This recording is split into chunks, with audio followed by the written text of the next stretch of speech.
इस कहानी को सुनने के बाद आपका फोकस 100 गुना बढ़ जाएगा। आप किसी भी चीज पर, किसी भी काम पर अपना 100% फोकस दे पाओगे। तो चलिए दोस्तों, शुरू करते हैं। बहुत समय पहले की बात है। किसी गांव में एक सम्राट था।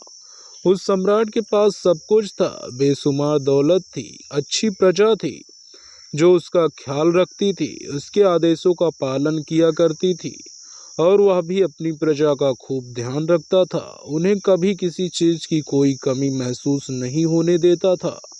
कहने को तो उस सम्राट के पास सब कुछ था, किसी चीज की कोई कमी नहीं थी, लेकिन उसका मन कभी किसी एक काम पर नहीं टिक पाता था। वह जब भी किसी चीज को करने का प्रयास करता तो उसका ध्यान कहीं भटक जाता।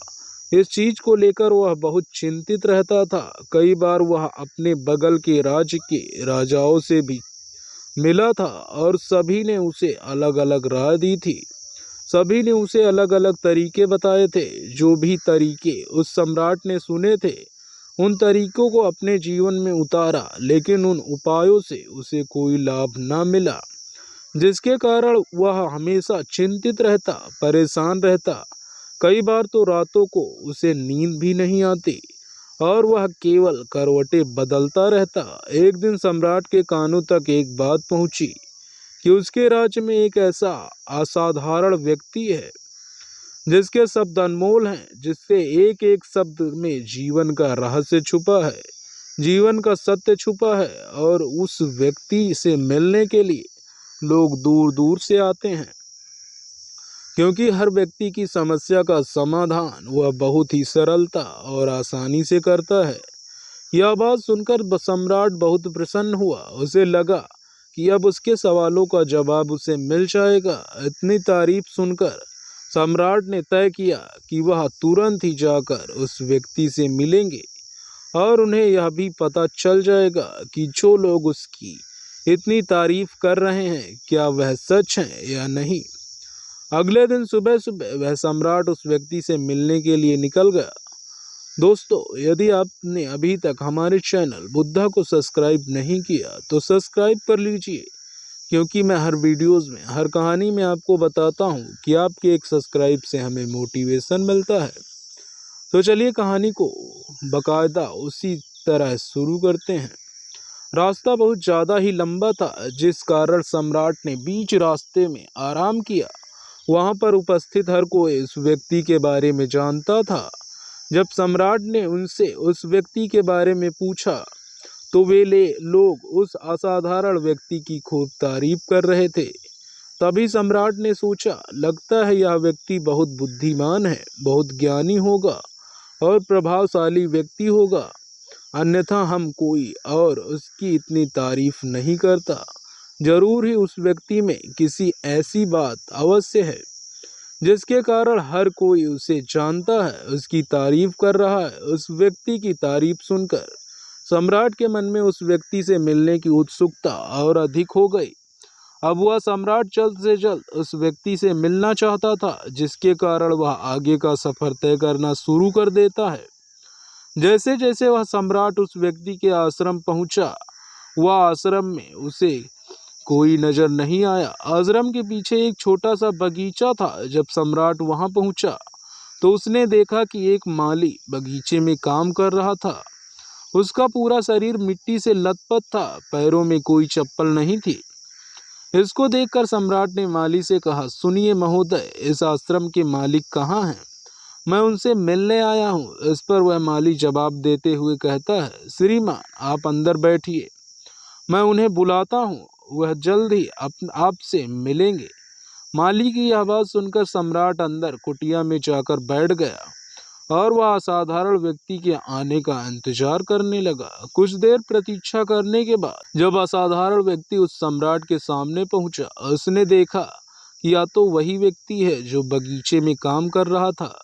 सम्राट ने उन्हें नमस्कार किया और बहुत हैरानी से कहा, अरे आप तो वही माली हैं जो बाहर बगीचे में काम कर रहे थे, लेकिन आपकी बार तो माली एक बौद्ध भिक्षु के रूप में आया था। तभी बौद्ध भिक्षु सम्राट से कहते हैं, सम्राट, मेरा मजाक माफ कीजिए, मैं बगीचे में छोटा सा काम कर रहा था, मैं ही यहाँ का माली हूँ।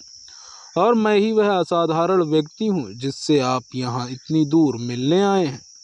कृपया करके अपने आने का कारण बताएं। इस पर सम्राट उन बौद्ध भिक्षु से कहता है, हे महाराज, मैंने सुना है कि आप जैसा व्यक्ति इस पूरे राज्य में नहीं है। मैंने आपकी तारीफ सुनी है। मैंने आपके बारे में कई सारी अच्छी बातें सुनी हैं। मैंने यह भी सुना है कि आपके पास जो भी अपनी समस्या लेकर आता है, उस समस्या का समाधान आप अवश्य करते हैं। इसी कारणवश मैं आज आपके यहाँ मिलने आया हूँ और मैं आपसे उपदेश सुनना चाहता हूँ, लेकिन मेरे मन में एक शंका है। इस पर बौद्ध भिक्षु सम्राट से कहते हैं, कैसी शंका? इस पर सम्राट कहता है, मैं बहुत से विद्वानों को देखा है, बहुत से ज्ञानियों को देखा है। वे जब भी चलते हैं तो उनके पास तरह तरह की ज्ञान की किताबें होती हैं। उनके पास ऐसा कोई ना कोई संकेत जरूर नजर आता है जिससे यह पता चल सकता है कि वे लोग ज्ञानी हैं। लेकिन आपके पास तो ना कोई ज्ञान की किताबें हैं, ना ही कोई ऐसी कला के संकेत आप में नजर आ रहे हैं। लेकिन उसके बावजूद आप बहुत शांत नजर आ रहे हैं। क्या आप मुझे इसका रहस्य बता सकते हैं? इस पर बौद्ध भिक्षु मुस्कुराने लगे और सम्राट से कहते हैं, मेरा ज्ञान तो इस संसार में प्रवृत्ति के रूप में हर जगह है। मैं अपना ज्ञान जीवन की सरल और साधारण वस्तुओं से ही लेता हूँ। पर महाराज, आप यहाँ किस समस्या को लेकर आए हैं? परेशान हैं? कृपया मुझे आपके यहाँ आने का कारण समझाएं। इस पर सम्राट कहते हैं, हे गुरुवर, मेरे यहाँ आने का कारण यह है कि मैं किसी भी काम को लेकर लंबे समय तक नहीं उसी कार्य का अपने ध्यान नहीं लगा पाता हूँ। कुछ ही देर में उस कार्य से भटक जाता हूँ। कृपया कर मुझे अपने उस समस्या का समाधान बताएं। इस बात से काफी चिंतित हूँ। बौद्ध भिक्षु ने सम्राट की चिंता को समझकर कहा, महाराज, आपकी समस्या मुझे समझ आ गई है। आप जिस कार्य पर ध्यान नहीं लगा पा रहे हैं उसके लिए मैं आपको एक उपाय बता सकता हूँ, लेकिन आज आपको देर हो चुकी है। आप मुझे कल सुबह मिलिए। कल सुबह का समय ठीक रहेगा। कल सुबह जब आप मुझसे मिलेंगे तो मैं आपके सभी सवालों का जवाब आपको दे दूंगा।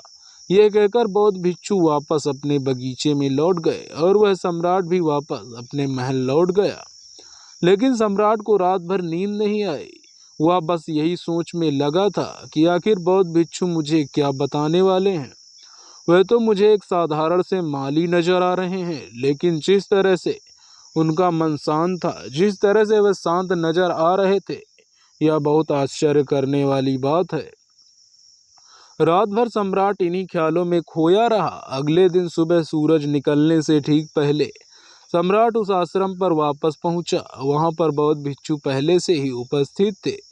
जैसे ही सम्राट वहां पहुंचा, उन बौद्ध भिक्षु ने एक पानी का छोटा सा जग उस सम्राट के हाथ में थमाते हुए कहता है, इसे लीजिए और पौधों पर धीरे धीरे पानी डालिए। और ऐसा करते करते यह आपके सामने पूरे 15 पौधे हैं।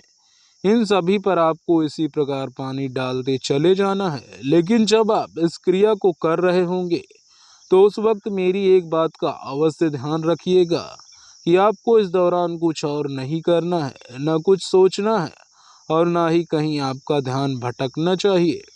आप जब इस पौधों को पानी दे रहे होंगे तो आपका पूरा ध्यान केवल इन पौधों पर ही होना चाहिए। यदि इस बीच आपके मन में कोई विचार आए तो वहीं पर रुक जाइए और फिर से दोबारा से पहले पौधे से पानी डालना शुरू कीजिए। और जब आप मेरी बात मानकर ठीक इसी प्रकार इन सभी 15 पौधों को पानी दे देंगे, तब आप मेरे पास आइएगा और मैं आपके सभी सवालों का जवाब आपको दे दूंगा। उस सम्राट ने आज तक ऐसा कोई काम नहीं किया था और सम्राट को यह काम बहुत छोटा सा लग रहा था।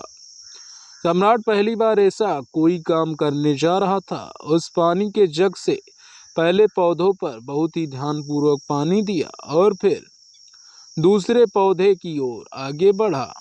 दूसरे पौधे पर भी उसने ध्यानपूर्वक पानी दिया। फिर उसने तीसरे पौधे पर पानी देना शुरू किया ही था कि उसके मन में तरह तरह के विचार उत्पन्न लगे। उसे अपने महल का बगीचा याद आने लगा, जहाँ पर तरह तरह के फूल थे, तरह तरह के पौधे लगे हुए थे। तभी अचानक उस सम्राट को उन बौद्ध भिक्षु की बात याद आ गई।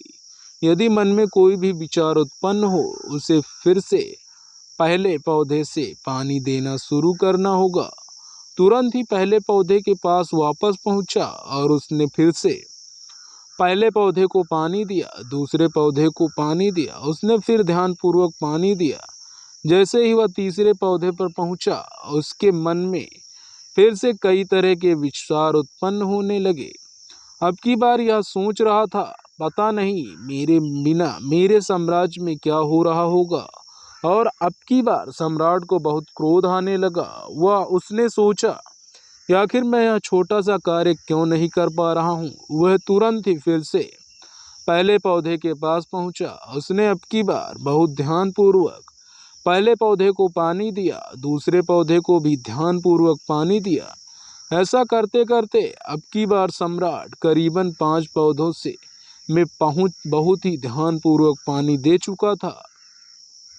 लेकिन अब की बार जैसे ही उसने छठे पौधे पर पानी देना शुरू किया, उस पानी को देखकर सम्राट के मन में नदी के विचार उत्पन्न होने लगे। और सम्राट अब बहुत परेशान हो चुका था। जितनी बार वह पौधों को पानी देने का प्रयास करता, हर बार वह असफल हो जाता। उसका मन उतना ही ज्यादा व्याकुल हो जाता और वह खुद पर क्रोधित हो जाता। सम्राट यह बात बहुत अच्छी तरह से जानता था कि वह भिक्षु उसकी परीक्षा ले रहे हैं। वह बहुत बुद्धिमान था। इस कारण उसने उस बौद्ध भिक्षु से सभी नियमों का पालन करना जरूरी समझा। सम्राट जितनी बार भी कोशिश करता, हर बार वह असफल हो जाता। उसका मन उतना ही ज्यादा व्याकुल हो जाता, हमेशा खुद को किसी न किसी विचार में उलझा हुआ पाता। ऐसे ही करते करते सुबह के शाम का वक्त हो चुका था, लेकिन अब तक वह सम्राट पूरे 15 पौधों में पानी नहीं दे पाया था। जब बौद्ध भिक्षु लौटकर शाम को वापस आश्रम लौटे, तो उन्होंने देखा कि वह सम्राट थक हार कर बैठा हुआ है और तरह तरह की बातों से उलझा हुआ है। तभी बौद्ध भिक्षु सम्राट के पास पहुंचे और कहने लगे, हे सम्राट, मैं तुम्हारी ईमानदारी से बहुत खुश हूँ। तुमने अपने कार्य को पूरे मन और लगन के साथ करने का पूरा प्रयास किया। इसीलिए जो बात मैं तुम्हें बताने जा रहा हूँ, उसे बहुत ही ध्यानपूर्वक सुनना और समझने का प्रयास करना। जब हमारा मन विचारों से खाली हो जाता है, तब उसमें मन का असली स्वरूप नजर आता है। तब साधारण से साधारण सा काम भी हमें ज्ञान और शांति देता है। हम इस पर सम्राट उन बौद्ध भिक्षु से कहता है, हे महाराज, पर यह कैसे संभव है? मैं तो जब भी कोई कार्य करता हूँ, तो मन में कई तरह के विचार उत्पन्न हो जाते हैं और मैं उन विचारों में फंस कर रह जाता हूँ और वहां से बाहर निकलने का कोई रास्ता मुझे नजर नहीं आता। तभी बौद्ध भिक्षु मुस्कुराने लगे और सम्राट से कहते हैं, हे सम्राट, तुम पौधों में पानी नहीं डाल रहे थे, तुम तो जल्दी जल्दी अपने इस कार्य को बस खत्म करना चाहते थे। तुम्हारे मन में तो यह विचार उत्पन्न हो रहा था कि तुम जल्द से जल्द इन 15 पौधों में पानी दे दो और उसके बाद तुम मुझसे मिल सको, मुझसे अपने प्रश्नों का उत्तर जान सको। किसी कारणवश यह कार्य तुम्हें बोझ सा प्रतीत हो रहा था, मानो मैंने तुम्हारे कंधों पर एक बोझ रख दिया हो। और यही कारण है कि तुम अपने आप को इस पल में रोक नहीं पाए। जब हमारे सामने रखा हुआ कार्य बोझ लगता है, तो हम उसे बस जैसे तैसे खत्म करना चाहते हैं और उस काम को करते समय हम अपना पूरा ध्यान उस कार्य पर नहीं दे पाते। किंतु अगर तुम इस पल के महत्व को समझ पाते, इसके महत्व दे पाते और केवल पौधों को पानी पर ध्यान देते, तो तुम्हें कोई भी विचार परेशान नहीं कर पाते। इस पर सम्राट कहता है, हे महाराज, मुझे आपकी यह बात समझ में आ रही है कि मैं जल्दी जल्दी इस कार्य को खत्म करके आपसे मिलना चाहता था, जिस कारण मेरा मन इस कार्य में पूरी तरह से नहीं लग सका। लेकिन यह एक पल है जो हम जी रहे हैं, उस पल में रहना बहुत कठिन है। क्या मुझे इसके लिए कोई तपस्या या तप करना होगा? इस पर बौद्ध भिक्षु एक बार फिर मुस्कुराने लगे और सम्राट से कहते हैं, जिस शांत मन की तलाश तुम कर रहे हो वह शांत मन तो पहले से ही मौजूद है, वह तो पहले से ही तुम्हारे भीतर है। इसके लिए तुम्हें कहीं भी जाने की कोई आवश्यकता नहीं है और ना ही तुम्हें कहीं शांत जगह जाने की आवश्यकता है। इसके लिए कुछ जरूरी है तो वह है अपनी सांसों पर ध्यान देना। इसीलिए अपनी सांसों पर ध्यान देना सीखो। हम किस तरह से सांसें ले रहे हैं और किस तरह से त्याग रहे हैं, इस बात को देखने और समझने का प्रयास करें। तब तुम्हें यह समझ में आ जाएगा कि तुम्हारा मन शांत हो तुम्हारी सांसों के साथ ही बना हुआ है। इसके बाद तुम चाहो तो कोई भी कार्य करके वक्त भी अपनी सांसों पर ध्यान दे सकते हो। जब तुम कहीं चल रहे हो, कोई ऐसा कार्य कर रहे हो, तो तुम्हें अपनी सांसों पर ध्यान देना चाहिए, या कोई ऐसी क्रिया जो तुम्हें वर्तमान से बांधे रखे। इसका एक और तरीका है, 2-4 मिनट अपने आसपास की प्रकृति पर गौर करो। देखो कि क्या चल रहा है तुम्हारे आसपास। इससे तुम वर्तमान में आ जाओगे। फिर तुम अपने कार्य को जल्दी जल्दी बस यूं ही खत्म नहीं करके उसे पूरे मन से करने का प्रयास करोगे, जिससे तुम्हारा मन एकाग्र होगा। और जब तुम्हारा मन एकाग्र होगा, तुम चाहे कोई भी कार्य क्यों न करो, फिर चाहे वह छोटा हो या बड़ा, तुम्हारा मन उसमें पूरी तरह से विलीन हो जाएगा और वह कार्य भी तुम्हें शांति और ज्ञान भी प्रदान करेगा। ऐसे समय पर हमारे मन में किसी प्रकार के कोई विचार उत्पन्न नहीं हो पाते, और जब हम ऐसा करते हैं तो कर्ता और कर्म एक ही हो जाते हैं और हमारे भीतर की जो शांति है वह प्रकट होने लगती है। हम उसमें मग्न हो जाते हैं। इसे तुम चाहे तो आनंद कर सकते हो या फिर वर्तमान में जीना कह सकते हो, और यह अवस्था सरलता से प्राप्त भी कर सकते हो। बस तुम्हें केवल अभ्यास करना होगा। बौद्ध भिक्षु सम्राट से कहते हैं, जो मन मुश्किलों में शांत रहता है, मुश्किलों से भागता नहीं है, केवल सचेत रहता है, वह मन हर परेशानी को पार कर सकता है, हर दुविधा से बाहर निकल सकता है। सम्राट को उन बौद्ध भिक्षु की यह सारी बातें समझ में आ चुकी थी। उसने उन बौद्ध भिक्षु को प्रणाम किया और वहां से वापस अपने राजमहल लौट आया। उसने अपनी सांसों पर ध्यान देना शुरू किया और धीरे धीरे इस निरंतर अभ्यास के कारण वह अपने हर कार्य को ध्यान और मन लगाकर किया करता था, जिससे उसे असीम शांति मिलती थी और वह छोटे छोटे कार्यों से भी ज्ञान प्राप्त कर लेता था। इसीलिए दोस्तों, कभी किसी कार्य को बोझ मानकर मत कीजिए, क्योंकि यदि आप उसे बोझ मानेंगे तो जल्दी जल्दी उसे आप अपने ऊपर से उतारने का प्रयास करेंगे, अर्थात उसे जल्दी जल्दी खत्म करने का प्रयास करेंगे। लेकिन इस प्रकार प्रयास के दौरान आप जो भी कार्य करेंगे वह पूरे मन से और लगन से नहीं हो पाएगा, और ऐसे में आप उस कार्य को भी अंजाम देना चाहते हो सकता है कि आप उसे अंजाम भी न दे सकें, और इसी कारणवश आपके मन में तनाव भी पैदा हो जाता है। हम चिंतित रहने लगते हैं, परेशान रहने लगते हैं, क्योंकि जो अंजाम हम उस कार्य को देना चाहते थे, अंजाम हम उस कार्य को ना दे सके। और हम में से अधिकांश लोग यही गलतियां करते हैं। जब उन्हें कोई कार्य सौंपा जाता है तो वह उस कार्य को करने का प्रयास तो करते हैं, लेकिन वे चाहते हैं कि वह कार्य कितनी जल्दी खत्म हो जाए, और वह उस कार्य को करते वक्त अपने आप को वहां नहीं रख पाते, बल्कि उनका मन तो कहीं और ही भटकता रहता है, जिससे हमारा मन हम पर हावी होने लगता है, हमें तरह तरह के विचार दिखाता है और हम उन विचारों में डूबते चले जाते हैं। हम उन विचारों में फंसते चले जाते हैं और फिर वहां से हमें निकलने का कोई रास्ता नजर नहीं आता, जिससे हमारे मन में तनाव पैदा होने लगता है। हम बहुत परेशान रहने लगते हैं।